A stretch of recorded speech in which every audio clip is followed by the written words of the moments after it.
Imagine um mundo de deuses, monstros e heróis, onde um homem se destaca acima de todos os outros, enfrentando desafios tão assustadores que parecem impossíveis.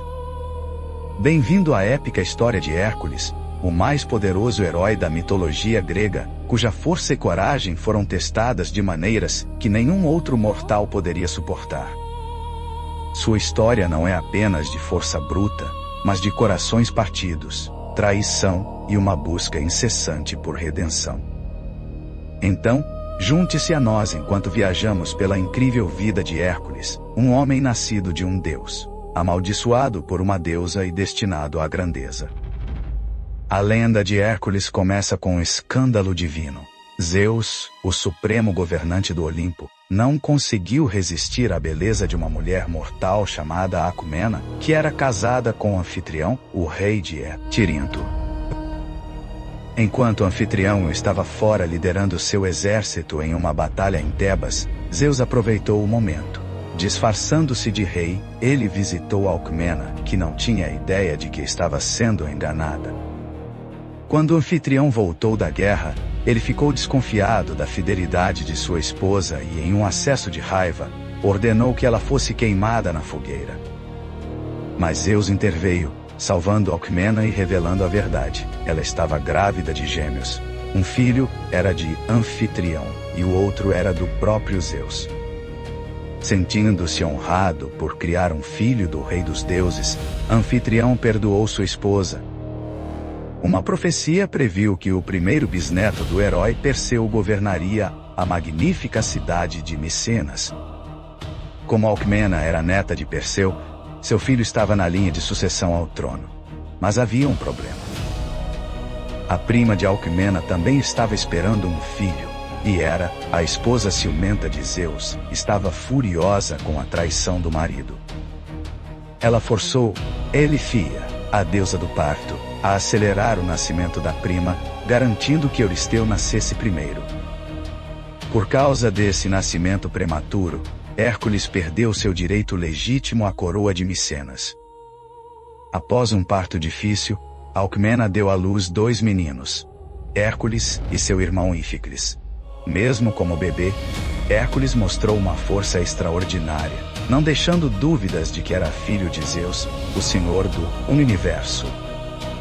Mas o ciúme de Hera não tinha limites. Enfurecida pela infidelidade do marido, ela enviou 2 serpentes mortais para matar os bebês enquanto dormiam em seu berço. Alcmena acordou com os gritos aterrorizados de Íficles e ficou atônita ao ver o bebê Hércules estrangulando uma cobra em cada pequena mão. Esse ato de força incrível foi apenas o começo de sua lenda. Temendo mais ataques de Hera, Alcmena tomou a decisão dolorosa de abandonar Hércules em uma floresta, esperando que alguém o encontrasse e cuidasse dele. Por obra do destino, 2 deusas, Atena e a própria Hera, encontraram a criança. Sem saber que era Hércules, elas ficaram impressionadas com seu vigor. Atena o abençoou com coragem e inteligência inigualáveis, enquanto Hera, sem reconhecer o filho de seu rival, ofereceu-lhe seu leite divino. Essa nutrição sagrada deu a Hércules uma força que superava quase todos os outros semideuses. Mas quando ele mamou com tanta força que causou dor a Hera, ela o empurrou para longe. Um jato de seu leite divino se espalhou pelo céu, criando a Via Láctea. Atena, percebendo quem era o bebê, devolveu-o à sua mãe. Hera, agora ciente de seu erro, queimava com um ódio ainda maior e jurou vingança. Quando a notícia do retorno de Hércules se espalhou, o vidente Tiresias proclamou: "Vamos nos alegrar com o retorno desta criança, que um dia livrará o mundo de monstros, e por meio de seus grandes feitos, conquistará um lugar no Olimpo ao lado de seu pai." Desde seus primeiros dias, Hércules mostrou sinais de se tornar um herói lendário, mas seu caminho seria cheio de provações inimagináveis. Hércules cresceu sob o domínio de seu primo, o rei Euristeu, que havia reivindicado o trono de Micenas, graças à interferência de Hera. Euristeu desprezava Hércules, o filho ilegítimo de Zeus, e buscava controlá-lo. Embora Hércules obedecesse ao primo com frustração, ele lhe chegou ao limite quando Euristeu impôs uma série de tarefas extenuantes, conhecidas como os 12 trabalhos. Desesperado por orientação, Hércules consultou o oráculo de Delfos, esperando ser libertado da autoridade de seu primo. As palavras do oráculo foram claras: com cada trabalho concluído, o poder de Euristeu enfraqueceria, e a fama de Hércules cresceria. Mas Hera viu isso como uma chance de atacar. Ela plantou loucura na mente de Hércules, fazendo-o ver visões horríveis de monstros. Nesse estado delirante, ele cometeu um ato terrível. Matou sua própria esposa, Mégara, e seus filhos. Quando Hércules recuperou a consciência e viu o sangue em suas mãos, foi dominado pela culpa e fugiu para o exílio, afundando em uma profunda depressão. Em uma terra distante, ele foi encontrado por Teseu, um colega herói e admirador que o ajudou a se erguer do desespero. O tempo lentamente curou as feridas de Hércules, e ele resolveu retornar a Micenas para servir Euristeu. Ao completar os trabalhos, ele esperava expiar os horríveis pecados que havia cometido contra sua família. Euristeu, temendo que seu poderoso primo pudesse um dia tomar o trono, elaborou tarefas destinadas a destruir Hércules. O primeiro trabalho foi matar um leão gigantesco, que aterrorizava as florestas de Argólida. Essa fera, conhecida como o Leão de Nemeia, não era uma criatura comum. Rumores diziam que era filho do monstruoso Tifão e da maligna Equidna, e sua pele era dita impenetrável por qualquer arma. Ele havia devorado gado e até humanos, desenvolvendo um gosto por carne humana. Armado com um arco, flechas e seu fiel porrete, Hércules partiu para caçar a fera. Ele vasculhou as florestas de Nemeia por dias, até encontrar rastros que levavam a uma caverna cheia de ossos de animais e crânios humanos. No fundo da caverna, ele ouviu a respiração pesada do leão, quando a fera rugiu. Um som que faria qualquer homem tremer. Hércules permaneceu destemido, movido pelo sangue de Zeus em suas veias. Ele lhe disparou uma flecha na cabeça do leão, mas ela ricocheteou na pele inquebrável. Enfurecido, o leão avançou, e Hércules o enfrentou de frente. Ele golpeou a fera com seu porrete, um golpe que teria esmagado qualquer outra criatura, mas o leão permaneceu ileso. Percebendo que armas eram inúteis, Hércules lutou com o monstro corpo a corpo. As garras do leão rasgaram sua carne, causando uma dor excruciante, mas Hércules envolveu os braços ao redor do pescoço da fera e apertou com toda a sua força. O leão de Nemeia não resistiu à sua força, e finalmente pereceu. Usando as próprias garras do leão, Hércules o esfolou e vestiu sua pele como um troféu. Quando retornou a Micenas, Euristeu ficou tão aterrorizado ao ver Hércules com a pele do leão que se escondeu dentro de um grande barril de metal. Com isso, Hércules completou seu primeiro trabalho, dando um passo significativo rumo à glória eterna. Para seu segundo trabalho, Euristeu ordenou que Hércules destruísse uma criatura temível na região de Lerna, um monstro de várias cabeças chamado Hidra, outro filho de Tifão e Equidna. No caminho passaram por uma vila destruída pela fera, e um sobrevivente indicou o esconderijo dela. Para atrair a Hidra para fora, Hércules disparou flechas flamejantes na caverna. O monstro emergiu, enfurecido, suas várias cabeças rugindo enquanto avançava para devorar os intrusos. Hércules, apesar de seu tamanho, esquivou-se dos ataques com agilidade e esmagou uma das cabeças com seu porrete. Para seu choque, duas novas cabeças brotaram no lugar. Ele cortou as cabeças com sua espada, mas a cada vez mais cresciam de volta. Iolau gritou para ele parar, percebendo que estavam apenas piorando as coisas. Juntos elaboraram um plano, enquanto Hércules cortava cada cabeça, Iolau queimaria o pescoço com uma tocha para impedir que novas cabeças crescessem. Uma por uma, eles derrotaram as cabeças. Hera, observando de cima, enviou caranguejos gigantes para ajudar a Hidra. Mas Hércules os esmagou facilmente. Finalmente cortaram a última cabeça, embora a criatura ainda vivesse. Hércules a enterrou sob uma pedra enorme. Sabendo que o sangue da Hidra era altamente tóxico, ele mergulhou suas flechas nele, armando-se com uma nova arma mortal. O plano de Euristeu para acabar com Hércules estava falhando. Com cada tarefa, a fama do herói só crescia. Frustrado, o rei designou mais 2 trabalhos, esperando se livrar de seu rival. Hércules deveria capturar 2 criaturas vivas e trazê-las para Micenas, o javali de Erimanto e a corça de Cerineia. A corça, uma criatura sagrada da deusa Ártemis, era incrivelmente rápida, com chifres de ouro e cascos de ferro. Capturá-la parecia impossível. O javali, uma fera de imensa força, representava um desafio ainda maior para trazê-lo de volta sem matá-lo. Euristeu acreditava que Hércules nunca retornaria, pois admitir o fracasso era impensável para o herói.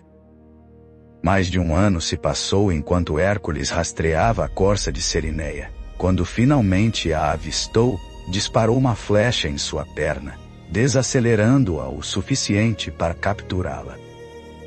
Ártemis apareceu, furiosa com esse sacrilégio, mas Hércules explicou que estava obrigado pelo comando do oráculo a servir Euristeu. Em seguida, Hércules perseguiu o javali de Erimanto. Incapaz de dominá-lo diretamente, usou sua astúcia, perseguindo a fera até a neve profunda, onde ela se cansou. Exausto, o javali desabou e Hércules amarrou suas pernas. Para surpresa de todos, ele retornou a Micenas carregando ambas as criaturas. Euristeu, aterrorizado, escondeu-se mais uma vez em seu barril de bronze. Outro trabalho foi concluído. Cada vez mais desesperado, Euristeu elaborou uma tarefa humilhante para o 5º trabalho. Hércules deveria limpar os enormes estábulos do rei Algeias em Élida, que não eram tocados há anos e estavam cheios de montanhas de dejetos de animais. O rei achou que Hércules recusaria um trabalho tão degradante, mas o herói, movido por sua necessidade de redenção, aceitou. Ele abordou o rei Algeias, oferecendo-se para limpar os estábulos em um único dia em troca de uma recompensa: 1/10 do vasto rebanho do rei. Algeias, acreditando ser impossível, concordou, com seu filho Fileu como testemunha. Em vez de usar uma pá, Hércules desviou o rio Alfeu nas proximidades, movendo pedras enormes com sua força. A água correu pelos estábulos, lavando toda a sujeira, e ele redirecionou o rio de volta ao seu curso. Algeias, vendo os estábulos limpos e as mãos de Hércules intocadas pela sujeira, ficou atônito, mas quando Hércules exigiu seu pagamento, o rei negou o acordo. Fileu, no entanto, confirmou o trato, enfurecendo seu pai. Em resposta, Algeias baniu tanto Hércules quanto seu filho. Não disposto a aceitar tal desonra, Hércules mais tarde retornou com um exército, derrubou Algeias e colocou o honrado Fileu no trono. Outro trabalho foi concluído. Para seu 6º trabalho, Hércules foi enviado a Arcádia para eliminar as aves estinfalhas, predadores gigantes com bicos de ferro e penas metálicas afiadas que aterrorizavam a área perto do lago Estinfália.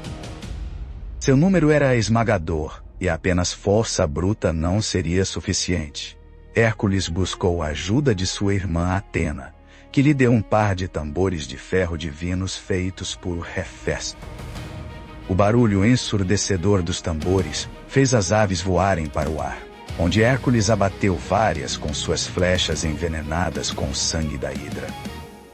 Com a ameaça eliminada, ele passou para sua próxima tarefa. Euristeu ordenou que Hércules fosse à ilha de Creta para seu 7º trabalho, capturar o touro de Creta, uma criatura poderosa destinada a ser sacrificada a Poseidon. O rei Minos havia se recusado a oferecê-lo, enfurecendo o deus, que fez o touro entrar em fúria incontrolável. Hércules lutou com a fera, o pai do temível Minotauro, agarrando-o pelos chifres e jogando-o ao chão. Depois de amarrá-lo, ele o enviou para Micenas. Euristeu, ao ver o touro, libertou-o, e ele vagou pela Grécia, espalhando terror até ser domado por Teseu em Maratona. O 8º trabalho levou Hércules à Trácia, para recuperar as éguas devoradoras de homens do rei Diomedes, filho de Ares, o deus da guerra. Esses cavalos, presos com correntes de ferro, alimentavam-se de carne humana, pois Diomedes os alimentava com estrangeiros capturados. Acompanhado por Iolau e Abdero, filho de Hermes, Hércules chegou ao reino de Diomedes. Indignado com a crueldade do rei, ele derrotou os guardas reais, capturou Diomedes e o jogou para ser devorado por suas próprias éguas. Saciados, os cavalos se acalmaram, e Hércules os levou para seu navio. Mais soldados atacaram, e enquanto Hércules e Iolau lutavam contra eles, Abdero foi tragicamente morto pelas éguas. Lamentando seu amigo, Hércules o enterrou e fundou a cidade de Abdera em sua honra. Em Micenas, Euristeu dedicou as éguas a Hera. A lenda diz que seus descendentes, incluindo Bucéfalo, o cavalo de Alexandre, o Grande, eram criaturas extraordinárias. Para seu 9º trabalho, Hércules viajou para Temícera, o reino das Amazonas, para obter o cinto da rainha Hipólita como presente para a filha de Euristeu. As Amazonas eram ferozes guerreiras, e Hipólita ficou impressionada com a estatura de Hércules. As negociações correram bem, e ela concordou em dar-lhe o cinto pacificamente. Mas Hera, disfarçada entre as Amazonas, espalhou um boato de que Hércules planejava sequestrar a rainha. As Amazonas atacaram, e na batalha sangrenta, Hipólita caiu. Hércules pegou o cinto, e em seu retorno, parou em Troia, onde salvou a filha do rei Laomedonte de um monstro marinho. Laomedonte, no entanto, recusou-se a pagar a recompensa prometida, ganhando o juramento de vingança de Hércules. O 10º trabalho enviou Hércules à distante ilha de Eritia, para roubar o gado do gigante Gérion, um ser monstruoso com múltiplos corpos. Guardado por Ortro, um cão de 2 cabeças com cauda de serpente, o gado era um bem precioso. Hércules matou Ortro com seu porrete, e começou a levar o rebanho embora. Gérion atacou, auxiliado por Hera, mas Hércules a atingiu com uma flecha, forçando-a a fugir. Ele então matou Gérion com uma flecha envenenada com sangue da hidra, e retornou à Grécia com o gado. Em sua jornada, ele dividiu uma montanha massiva, criando os pilares de Hércules, agora conhecidos como o Estreito de Gibraltar, conectando o mar Mediterrâneo ao Oceano Atlântico ao longo de cerca de 14 quilômetros. Para o 11º trabalho, Hércules buscou as maçãs douradas do Jardim das Hespérides, guardadas pelo dragão Ladão. Em sua busca, ele libertou o Titã, Prometeu de um tormento eterno por uma águia, ganhando o conselho de procurar Atlas, o pai das Hespérides, que carregava o peso dos céus. Hércules segurou a esfera celestial enquanto Atlas buscava as maçãs. Mas Atlas tentou enganá-lo para que carregasse o fardo para sempre. Usando sua astúcia, Hércules pediu a Atlas que segurasse a esfera brevemente enquanto ajustava sua capa de pele de leão. Quando Atlas obedeceu, Hércules pegou as maçãs e partiu. Ao retornar a Micenas, foi celebrado pelo povo, para grande desgosto de Euristeu. Finalmente, para seu 12º trabalho, Euristeu enviou Hércules ao submundo para capturar Cérbero, o cão de guarda de 3 cabeças de Hades. Iniciado nos mistérios de Eleusis para se preparar, Hércules entrou no reino dos mortos por uma caverna secreta, guiado por Hermes. Ele libertou Teseu, que estava preso lá, e forçou o barqueiro Caronte a transportá-lo pelo rio Aqueronte. Hades permitiu a tentativa, mas proibiu armas. Hércules lutou com Cérbero, com suas 3 cabeças e cauda de serpente, e o arrastou para a superfície. O cão, adoecido pela luz do sol, vomitou plantas venenosas. Em Micenas, Euristeu se escondeu em terror ao ver a fera. Hércules devolveu Cérbero ao submundo como prometido, completando seu último trabalho. Embora Euristeu não pudesse mais controlá-lo, a jornada de Hércules estava longe de terminar. Ele havia alcançado o auge da glória, visto como o protetor da humanidade, mas mais provações o aguardavam antes que pudesse se juntar a seu pai Zeus na imortalidade no Olimpo. Sua história, de força, tragédia e perseverança, continua a nos inspirar a enfrentar nossos próprios desafios com coragem. Obrigado por se juntar a mim nesta incrível aventura pela vida de Hércules, o maior herói da mitologia grega.